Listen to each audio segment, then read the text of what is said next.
Hey everyone, welcome back to our channel. If you're new here, please subscribe. I'd really love that. If you're returning, how you doing? We're going to be doing something a little bit different right now, okay? We're about to do some deep dive rabbit hole crapola right now, okay? And this is all stuff that was sent to me by a community member because him and his wife think along the same lines that we do, okay? And excuse me, I had to sneeze. And so I'm going to show you everything, okay? And then I want you guys to do your own research, form your own opinions, okay? Because this is the stuff that really truly matters, because this is the stuff that really affects our everyday lives, all right? So the first thing that I'm going to show you, and I'm going to read it to you first, and then we're going to watch it, all right? It says, breaking. Full-on chaos is unfolding as fights break out as people leaving the DNC protesters blocking cars with drivers telling protesters to F off. Currently, full chaos is unfolding at Union Park near the DNC as people leave the United Center. Multiple protesters are blocking cars, stopping traffic, and interrogating drivers about their support for Palestine. As tensions rise, drivers are responding with anger, nearly getting into fights and hurling profanities. Fights are breaking out between protesters and those trying to head home after the convention, and protesters are confronting DNC attendees as they leave the event. Okay, regardless of what side you are on, regardless of who you support, who you don't support, where you stand, where you don't stand, violence is never the answer, okay? And I'm going to scream it from the rooftops, all right? Whether you support Harris, whether you support Trump, whether you stand with Israel, whether you stand with Palestine. Violence is never, ever the answer, okay? So let's watch together. Hey, chill out, dude! Fuck you!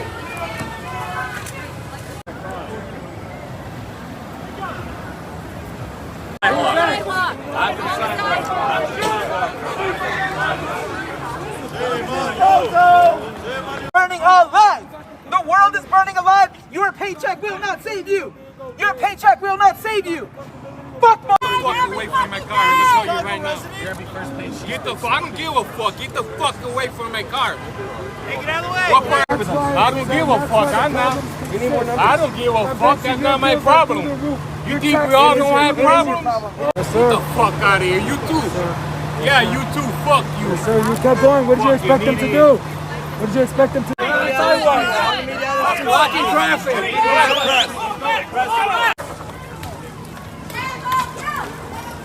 How stupid! Shame on you! Shame on you! What's your Baby solution? killer, get it What's right, your baby solution? killer. Third party? Baby killer! You guys good? belong here. You guys good? Now here's something coming at you. This is also breaking. Texas Attorney General Ken Paxton, okay, here's a picture of him, has just confirmed that non-citizens are getting registered to vote across the state, and his undercover investigators have caught various Democratic-linked NGOs giving voter registration forms to people at DMV locations. And the investigation has already confirmed that various nonprofit organizations have been located outside of Texas Department of Public Safety driver license offices, operating booths, offering to assist in voter registration for persons doing business at the driver's license office.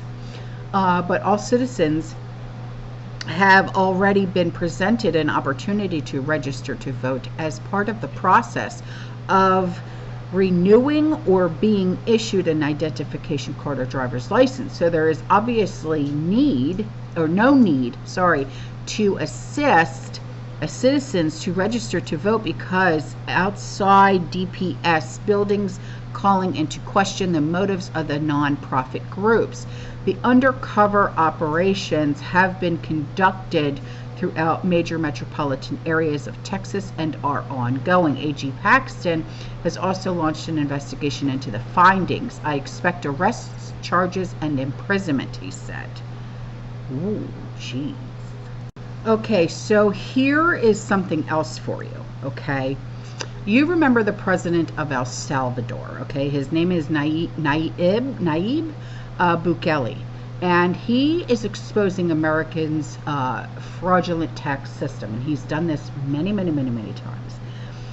And just take a listen to what he has to say, because this man is brilliant, okay? So I would not be surprised if they come for him next.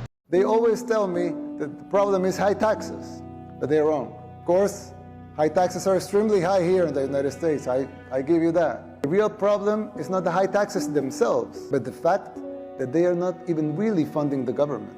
Not even those high taxes, higher than a lot of places in the world, not even those taxes are really funding the government. So who's financing the government? Government is financed by treasury bonds. And who buys the treasury bonds? Mostly the Fed. And how does the Fed buy them? By printing money. But what backing does the Fed have for that money being printed? The treasury bonds themselves. So basically, you finance the government by printing money out of thin air. Well, so if the government can print the limited amounts of money out of thin air, why do they collect taxes? The answer is simple, but it's very shocking. The real problem is that you pay high taxes only to uphold the illusion that you are funding the government, which you are not. It's shocking, but it's true. The government is funded by money printing, paper backed with paper, a bubble that will inevitably burst. The situation is even worse than it seems, because if most Americans and the rest of the world were to become aware of this farce, confidence in your currency would be lost, the dollar would fall, and the Western civilization with it. If the next president of the United States doesn't make the necessary policies and structural changes, sooner or later that bubble will burst. There's still time. You don't have to make the same mistakes we did in the 60s and the 70s. You can still jump before the water boils. Winning the election isn't enough to solve these problems. They will not simply go away as a consequence of an electoral result. It will take a total re-engineering of the government top to bottom. It will entail making difficult decisions. It will be hard. The system will push back, but you have the right to determine your own fate. Okay, so here we go. All right. You'll know this guy as soon as you even hear his voice, okay, about how Richard Nixon was removed from office. The truth about how he was removed from office. I mean, if you look at what happened to Richard Nixon, which I, of course, did not understand at all, Richard Nixon was taken out by the FBI and CIA, and with the help of Bob Woodward, who was a Washington Post reporter, who had been a naval intelligence officer working in the White House, working in the Nixon White House. And then he shows up like a year later, and he's this brand new reporter. He'd never been a journalist at all. He's a naval intel officer. The famous Bob Woodward, we all revere. And he's at the Washington Post, and somehow he gets the biggest story in the history of the Washington Post. He's the lead guy in that story. Well, I worked at a newspaper. I've been in the news business my whole life. That is not how it works. You don't take a kid like his first day from a totally unrelated business and put him on the biggest story. But he was. He was that guy. And who is his main source for Watergate? Oh, the number 2 guy at the FBI. Oh, so you have the naval intelligence officer working with the FBI official to destroy the president. Okay, so that's a deep state coup. What else? How would you describe that? If that happened in Guatemala, what would you say? And yet the way it was framed and the way that I accepted for decades was, oh, this intrepid reporter fought power. No. This intrepid reporter, Bob Woodward, was a tool of power, secret power, which is the most threatening kind, to bounce the single most popular president in American history, Richard Nixon, from office before the end of his term and replace him with who? Oh, Gerald Ford, who sat on the Warren Commission. Now, how did Gerald Ford get to be Richard Nixon's vice president? Well, because Carl Albert, the Democrat Speaker of the House, told him, you must choose him. We will only confirm him when they sent the actual elected vice president away for tax evasion, Spiro Agnew of Maryland. So you have a complete setup, like an Gerald Ford, the only unelected president in American history, actually sat on the Warren Commission. Something else that I accepted at face value until I looked at it and I was like, that's completely insane. You didn't want to interview Jack Ruby in your investigation of the assassination? Okay, you're fake. Yeah, he was on the Warren Commission. And so, sorry for the long story, but the point is, like that happened in front of all of us, but the way it was framed cloaked the obvious reality of it. The people who broke into the Watergate office building, from which the name is taken, Watergate, I think it was 6 of them or 7 of them, all but one was a CIA employee. That's real. It's like, look it up on Google. So the whole thing, Richard Nixon was elected by more votes than any president in American history in the 1972 election. He was the most popular by votes, which is the only way we can really measure popularity, the most popular president in his re-election campaign. And 2 years later, he's gone. Undone by a naval intel officer, the number 2 guy at the FBI, and a bunch of CIA employees. You tell me what that is. Those are the facts. Those are not disputed facts. That's not crackpot shit. That's just look it up. So why did they want to get rid of Nixon? You know, there are a lot of theories on that. I mean, first of all, we don't need to know motive to know what happened. They, meaning unelected federal employees, got rid of Richard Nixon, which is the most anti-democratic way to make a leadership change that there is. Okay? I should just say at the outset, I actually kind of believe in democracy. Obviously, it's not working well. Obviously, it's ending globally. There will never be another liberal democracy, unfortunately. But I'm attached to it because I was born here. I really believe in it, and it's better than any other system. So that's why I'm pissed. What was their motive? There are a lot of theories on this. There's an amazing conversation. It's on tape between Richard Nixon when he was still president. I think it was in 1973. And I think it was Richard Helms, the head of the CIA, though I may have fucked that up. But it was the head of the CIA. And I think it was Helms. And Nixon says, I know why they killed Jack Kennedy. So Nixon was a student of history, obviously a flawed and complicated person, but a very, very smart person. And he was really interested in why this guy who'd been president, just one president before him, was murdered.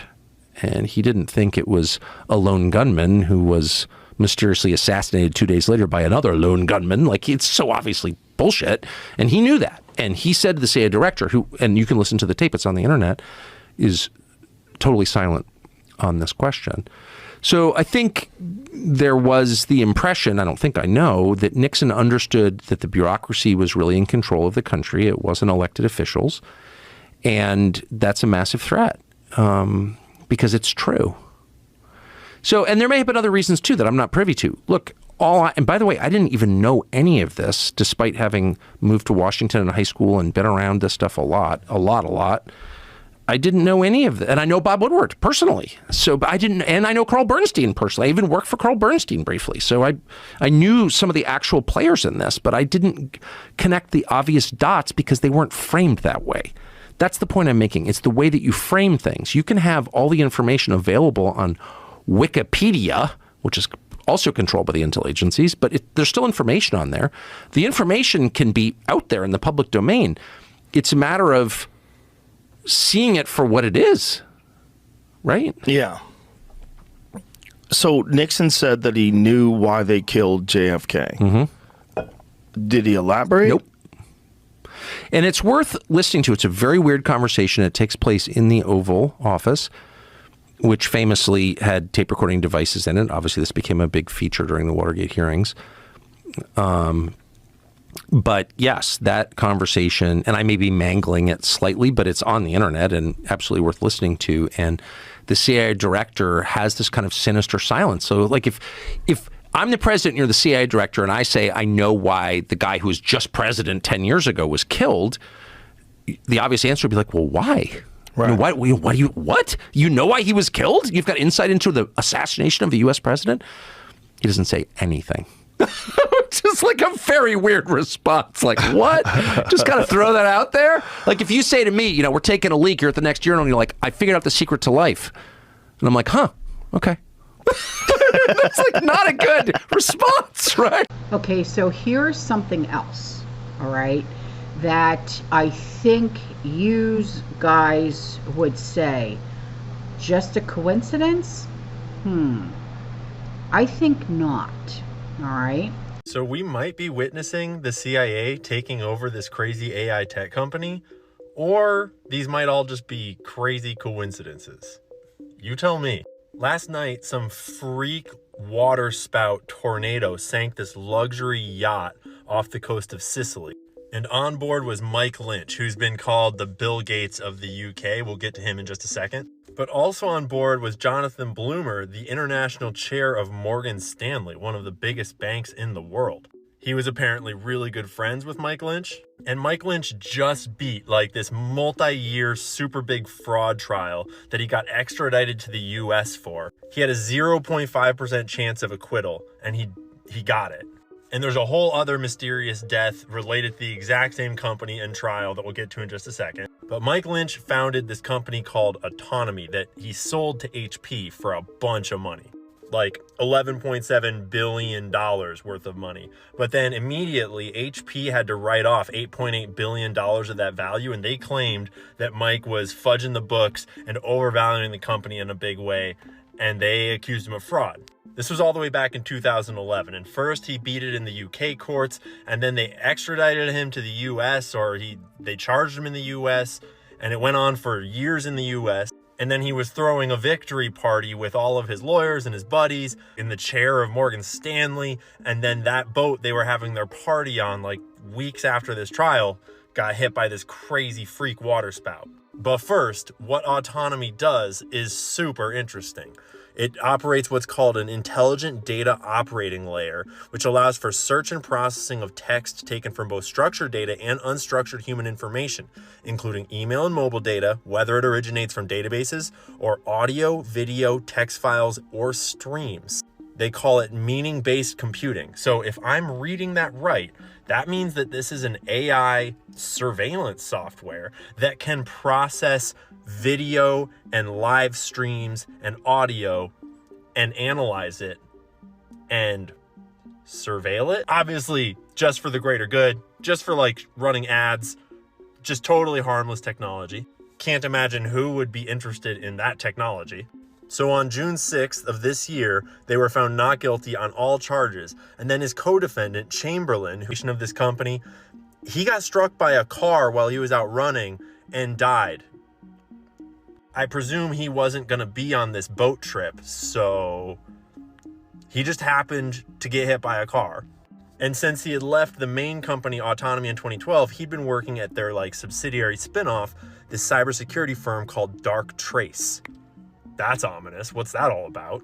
Darktrace uses an unsupervised machine learning, AI, to build intrinsic patterns of life for a network. So they'd establish, like, what does this network normally act like? And that way they can detect cyber threats and hackers that are changing the normal state of that network. And they claimed that it had the capability to defend against zero-day attacks. If you don't know about hacking and cybersecurity, a zero-day attack is when a hacker finds a weakness in some code of anything, like your phone, your car, your programs, your computer, whatever. And because no one's ever found that weakness before, it's called a zero-day weakness. And they can exploit it to hack you. And that's how basically all cybersecurity hacks and leaks happen these days. And there's no defense against them until they get exposed, and then they can patch them. But this claims to be able to defend against them before they've been used. That would make all cyber weapons obsolete if that worked in its totality. I'm sure it's not perfect, but the CIA has a lot of cyber weapons. They're just sitting on Israel, Iran, Saudi Arabia, Russia. Everyone's got whole caches of zero-day exploits that they have stashed up, ready to fight each other with if we go to cyber war. That's how all the hacks you've been hearing about happen, is by people exploiting zero-day attacks in the infrastructure, in the phones, in the cars, whatever it is. Those are 0 days. And I don't know how to be conclusive about this, but there was evidence that they were trying to be taken over by kind of like the Wall Street cabal. Short sellers were attacking the company. There were hedge funds trying to take them over. Thoma Bravo, never heard of them. Looked them up, not a lot about them.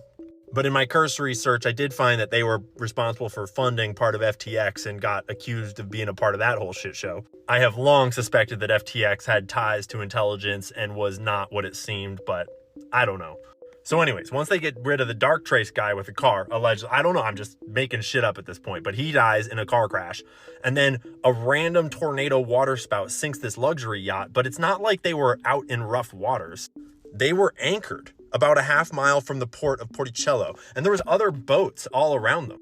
According to the captain of a nearby boat, they steadied their ship using their motors, and then after the storm had passed, they looked back and noticed that the other ship behind them was gone. So they went and rescued some of the people, and they called in the Coast Guard.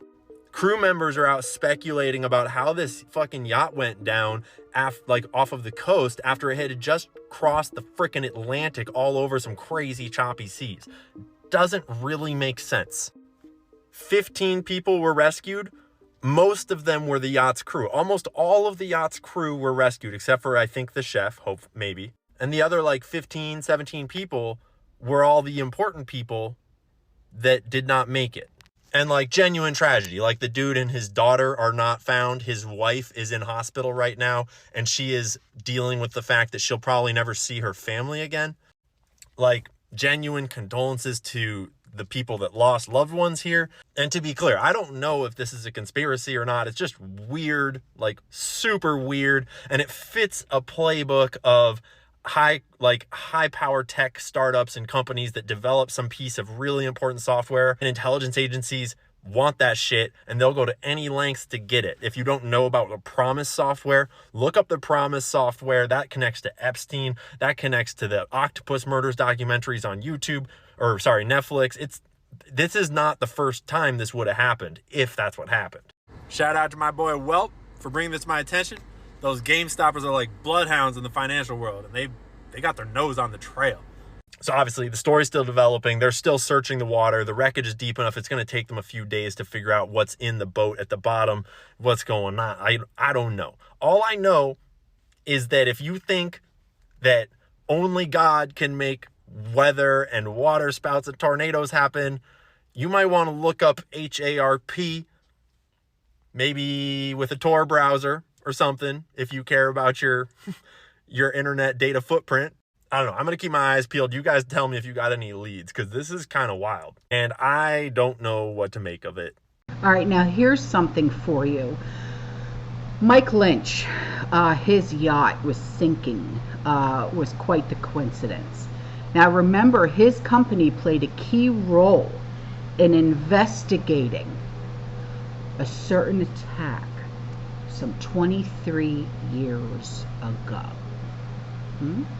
Now at a depth of 50 meters. Billionaire Mike Lynch is believed to be dead, but that's not even the craziest part of this story, as his co-defendant, the only other person who would likely have access to the potential blackmail, Stephen Chamberlain, happened to mysteriously die within a 48-hour period from a car hitting him while he was jogging. What are the chances a billionaire, his co-defendant, and the lawyer, as well as multiple other powerful men, all dying within a 48-hour period from tragic freak accidents? Others amongst the missing include a high-profile attorney who played a role in investigating the 9/11 attacks, as well as the chairman of Morgan Stanley International. Pay close attention to what this witness says. 1 second he saw the boat. After the storm was over, the boat was missing. This morning we got this very strong orkan gust. Yeah.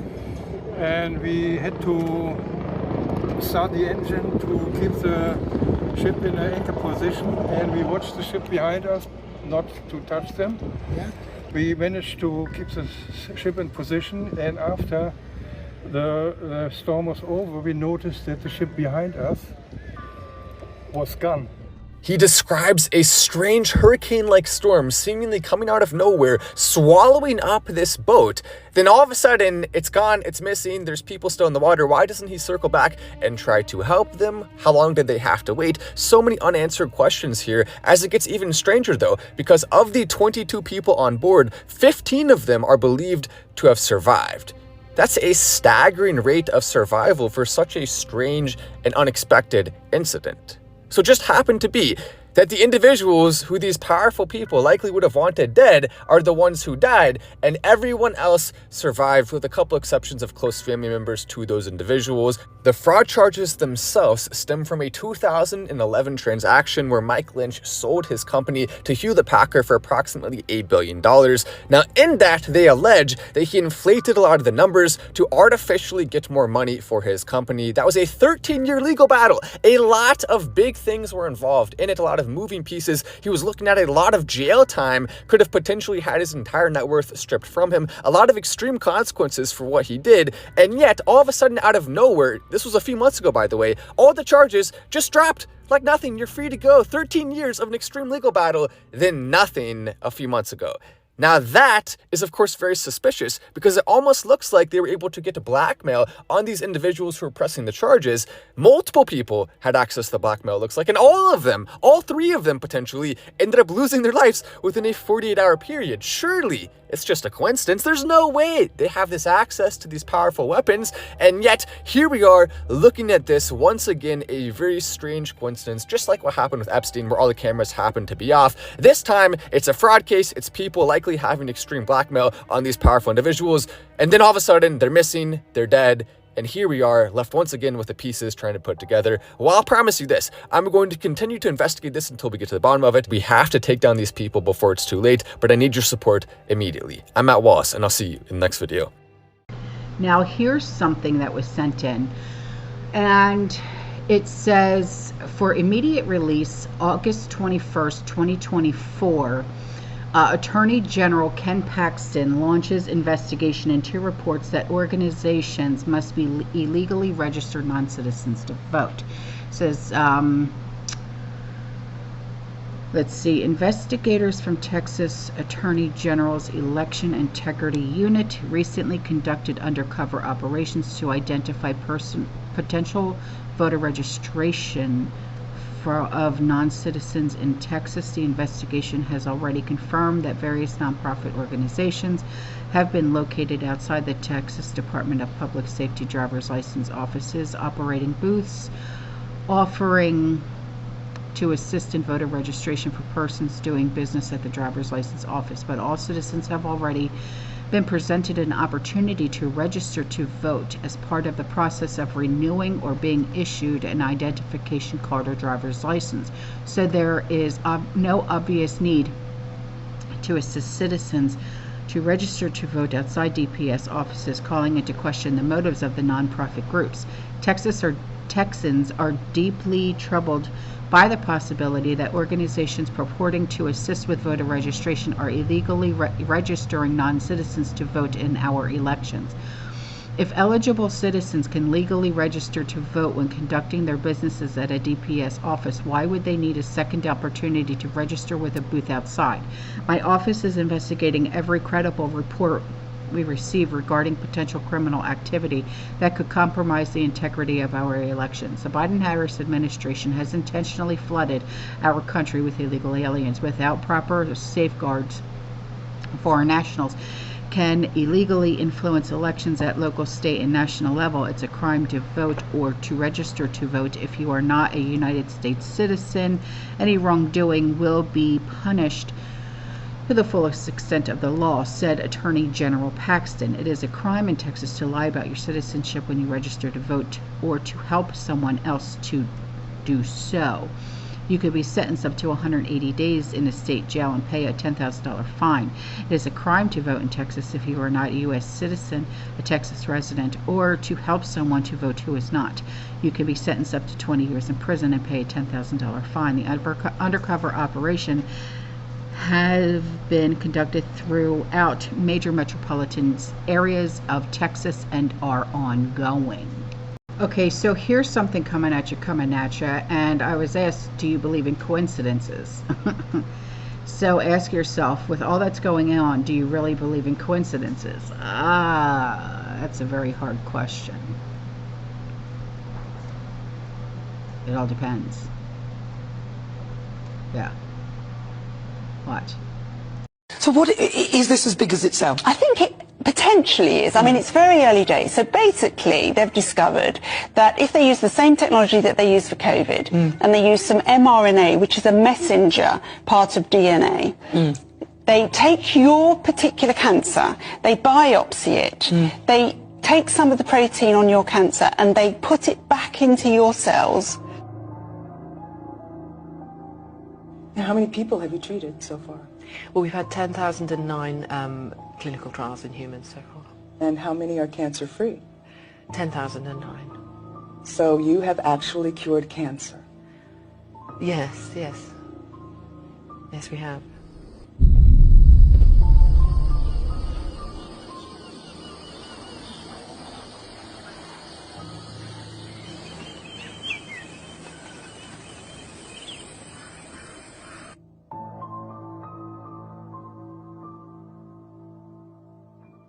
Okay, so now I'm going to start putting some screenshots up for you, okay? And while I do, read them, okay? Because I'm going to read some stuff to you.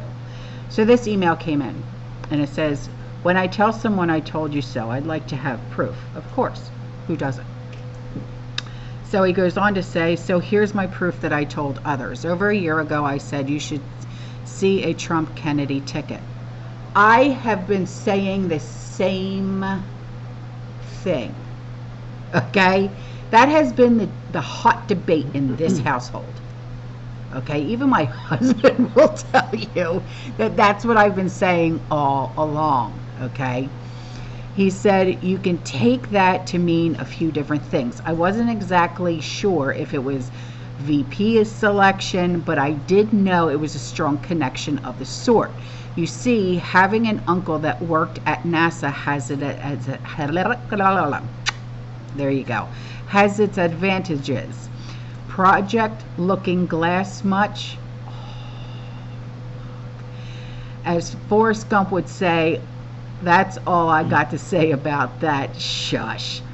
Anyway, I always like to have proof of what was said when you're talking about things in the past, because future proves the past. Exactly. So just like with conversations about earthquakes or the stock market or certain events in politics, I like to keep a written record. It keeps myself accountable, keeps me be more accurate. I'm the same way. I have receipts when I tell you from 20 years ago, okay? And by receipt, not actual like store receipts, but receipts, you know. So it also helps me hone in on my logical thinking skills. I am a novice at best, mind you. Scary thought, but I digress. Here are a couple of screenshots of my private news group messaging thread. Has the date, time, a year associated to the comment, which makes it very handy for keeping track and accountability purposes. Also help with building memory as we age, just a side effect. That's funny. Lastly, because it's the most important, this is not done. Not done as in palm reading type garbage, not prophecy type voodoo. 1-800 give me your money. I'll word lip some in your ears crap either.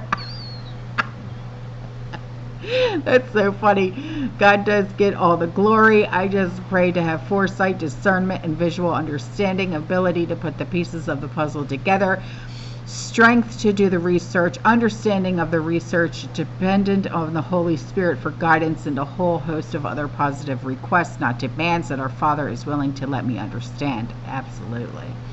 Remember, Jesus said, you shall do great things, even greater than I. So I truly believe that everyone has accepted him as king. Absolutely. I know I have. Okay.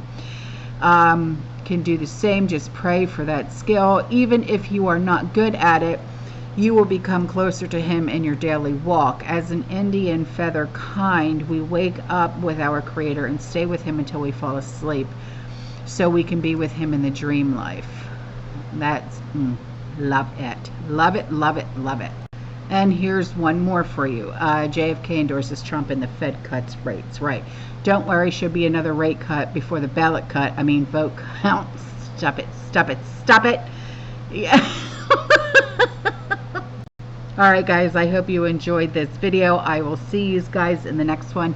You stay safe, you stay positive, you keep prepping, and as always, fear less and go down these rabbit holes. Ciao.